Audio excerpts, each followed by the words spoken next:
YSR Congress party అధినేత జగన్మోహన్ రెడ్డి మొదలు కానున్నటువంటి కొత్త శాసనసభలో ఆయన నిర్వహించనున్నటువంటి పాత్ర ఎటువంటిది, ఆయన ఎటువంటి నిర్ణయం తీసుకుంటాడు? నిన్న మొన్నటి వరకు 151 మంది శాసనసభ్యులతో తిరుగులేనటువంటి నాయకుడిగా ఏకఛత్రాధిపత్యంతో ఆంధ్రప్రదేశ్ని పరిపాలించినటువంటి జగన్మోహన్ రెడ్డి కేవలం 11 మంది శాసనసభ్యులతోటి అసెంబ్లీకి వెళ్లాల్సినటువంటి పరిస్థితి.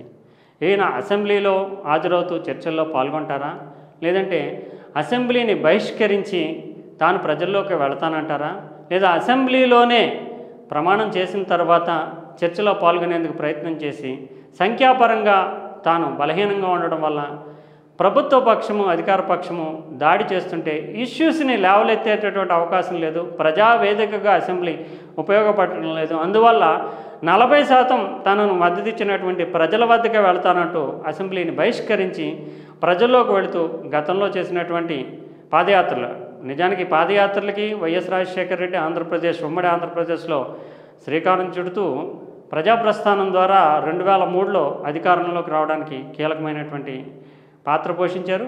తర్వాత మళ్ళీ చంద్రబాబు నాయుడు గారు మీకోసం అంటూ పాదయాత్ర చేసి ఆయన కూడా తర్వాత 2014లో విభజిత ఆంధ్రప్రదేశ్లో అధికారం తెచ్చుకున్నారు. తర్వాత వైఎస్ఆర్ కాంగ్రెస్ పార్టీ ఒక క్రిటికల్ సంక్షోభంలో ఉన్నప్పుడు, జగన్మోహన్ రెడ్డి జైల్లో ఉన్నప్పుడు మరో ప్రజాప్రస్థానం అంటూ ఆ పార్టీని ప్రజల్లోకి తీసుకెళ్ళడానికి షర్మిల పాదయాత్ర చేశారు.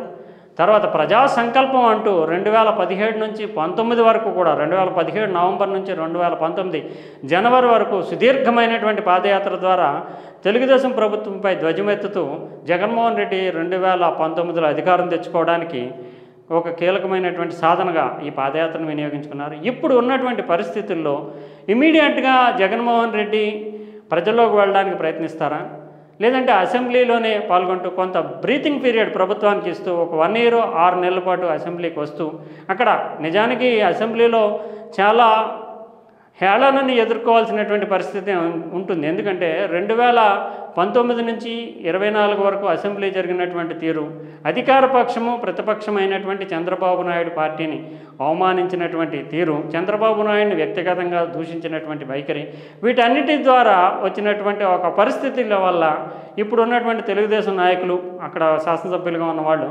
ఖచ్చితంగా గేలి చేయడము, హేళన చేయడము, గతానికి ప్రతీకారంగా ఇమ్మీడియట్గా ఎమోషనల్గా స్పందించడము జరిగేందుకే ఎక్కువగా అవకాశాలు ఉంటాయి.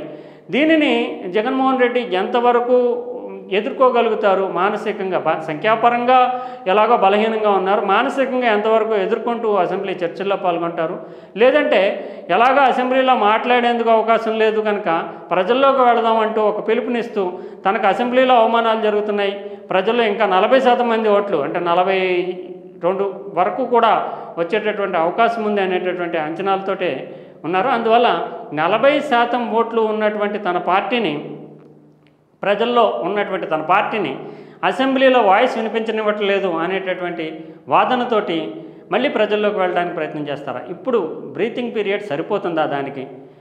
అందుకు అనుగుణమైనటువంటి అవకాశం ఉందా? ఎందుకంటే నిన్న మొన్ననే తాజాగానే చెప్పాలంటే బలమైనటువంటి భయంకరమైనటువంటి ఒక రకంగా చెప్పాలంటే భారీ మెజార్టీతోటి అధికారంలోకి వచ్చినటువంటి కూటమి ఇప్పుడు ఇమ్మీడియట్గా ప్రతిపక్షం వెంటనే ప్రజల్లోకి వెళితే సానుకూలమైనటువంటి స్పందన వస్తుందా? జగన్మోహన్ రెడ్డి ఎటువంటి నిర్ణయం తీసుకుంటాడు అసెంబ్లీలో అనేది ఒక చర్చనీయమైనటువంటి, అందరూ ఎదురు చూస్తున్నటువంటి పరిణామంగా ఉంది.